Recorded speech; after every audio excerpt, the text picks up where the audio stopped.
ও বোন, এই বাড়িটা এত হইচই হয়েছে কেনে? এই বাড়িতে একটা মেয়ের বিয়ে হয়েছিল, জামাই বিয়ে করতে এসে পালিয়ে গেছে। পালিয়ে গেছে কেন বোন? শ্বশুরে কিছু দেয়নি নাকি? দেবে না কেন? বুলেট মোটরসাইকেল, নগদ 2 লাখ টাকা, সোনার চুড়ি মালা সবই দিয়েছে। জামাই পাগলা নাকি? তা আমি কি করে বলবো জামাই পাগলা না থাকলা? তোমরা কি দেখো না?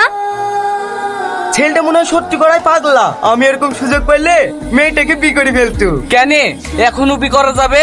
কিভাবে রে? তাহলে শোন, ঠিক আছে, তুই বাইরে দাঁড়া, আমি ভেতরে যাই। আমার মেয়ের এখন কি হবে গো? এখন আমার মেয়েকে কে বিয়ে করবে গো? খালাম্মা আপনি কাটেন না, আপনার মেয়েকে আমি বিয়ে করব। কে তুমি বাপ? আপনি আমাকে চিনতে পারবেন না খালাম্মা, আমার বাড়ি অনেক দূরে। তোমাকে চিনিনি জানিনি, কি করে আমার মেয়ের সাথে তোমার বিয়ে দিই বলো তো? আমার আব্বা মাকে ডেকে নিয়ে আসো গা, তারপর তোমার সাথে বিয়ে দেবো। আমার আব্বা থাকে আমেরিকায় আর মা থাকে শ্রীলঙ্কায়।